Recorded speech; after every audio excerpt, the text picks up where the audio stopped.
Hey everybody, it's Thomas Shirley here, continuing the Revolution series, getting a lot of great feedback and a lot of people reaching out to us and saying, I'm glad someone's saying this stuff because it's been a long time of being in a wilderness and not knowing what's going on. And I'm so happy that God can use the experiences that I've gone through to be a help to some other people because, man, it's been harsh, and being in the religious system and being expected to live up to certain expectations is very, very difficult. And it's difficult to come out of that. But boy, the liberty and freedom that you find in God when you step away from that whole thing and allow yourself to march forward in the revolution that God is leading you into and leading us all into, it's so freeing and so beneficial. And there's so many good things that come out of this that I'm excited that so many people are waking up. Today, I want to talk about a revolution of endurance. I was meditating and praying what to speak in this video, and I just really clearly heard God say it's a revolution of endurance. And I said, well, what does that mean? And I heard him say to me that it's now going to be easy for you to do the things that you are doing because you're no longer going to have to be trying to strive according to your fleshly abilities to accomplish the tasks before you. You see, in religion, we're given expectations to live up to. Pastors, evangelists, deacons, teachers, whatever, they have an agenda that they have to push. And I'm not speaking evil of pastors in any way, so please don't misunderstand me. But in many of these religious situations, there is an agenda that is in place that has to be lived up to. For instance, when we were in Bible college, the pastor of the church and the chancellor of the college put forth a challenge to the whole church and said, in this particular year, and I believe it was the year 2008, it might have been 2007, in this particular year, we're going to have 25,000 baptisms in our church. Now, being in the religious system at the time, I was like, yeah, that's a good goal. Now I look back and I'm like, what a stupid idea to have a goal to see how many people you can get wet.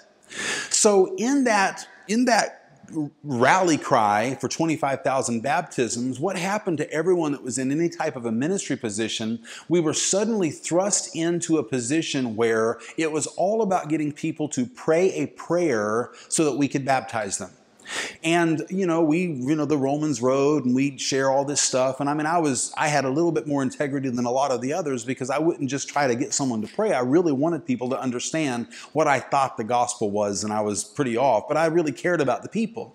I had a real hard time that year getting people baptized, but I was given a number by my ministry leader and I had to live up to that. And that year was so stressful. We had to push. It was long Saturdays and going out during the week and trying to meet people and dragging my family all over South Chicago. I was a white boy in an area where there just weren't many white boys, and it was a rough situation. I actually pastored in the area under the ministry that I was involved in.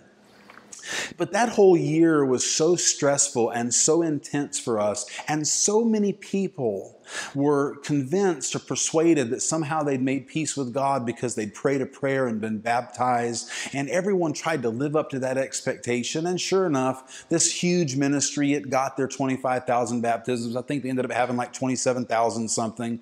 And we were all rallying and so excited about that. But every one of us that did what we did had to do it in the power of our own ability. Why? Because it wasn't from the heart of God. It was not something that God himself was initiating because God wasn't concerned about building that image of that ministry. He was concerned about people, as he always is.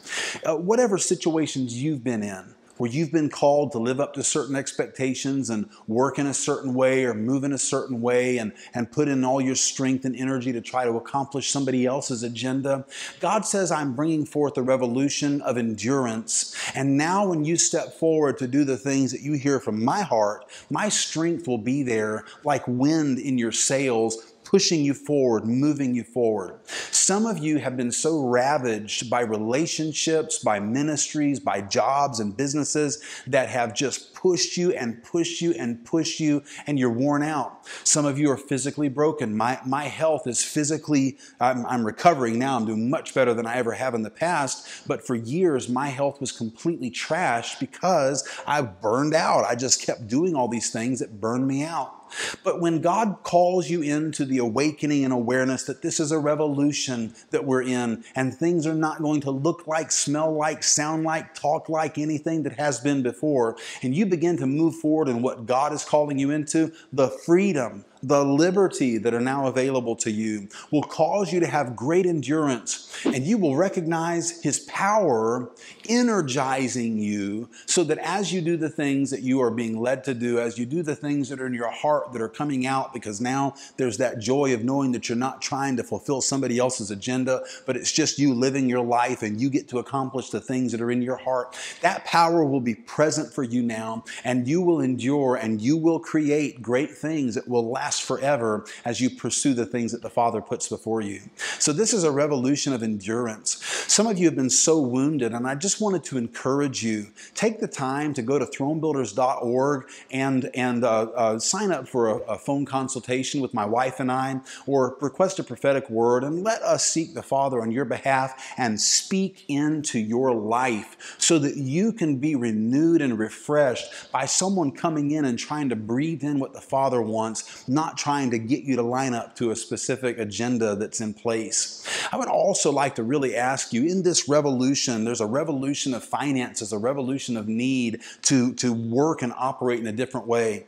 Would you consider partnering with Throne Builders? We have 3 different levels. You can sign up for as little as $10 a month to be a partner with Throne Builders. And every week you'll receive email updates. You'll have access, a little bit closer access to us than is currently available. And it would be such a blessing for you. And also don't forget to look below if you're not interested in partnering for at least $10 a month. If maybe that's too much for you, you can join our Patreon link and sign up for $5 a month. That's all we're asking for, and would like to ask you to do that because we're trying to reach out to the world and make a difference all over the world. Getting ready to go to Africa in May, a very expensive trip before us there, and we just finally got settled into our house, and you can see other videos where we talk about that. But I really hope that you'll take the time to reach out to us and partner with us and let us become a regular part of your life. Thank you so much for watching our YouTube channel. Please don't forget to like, subscribe, and share this video so your friends can see it too.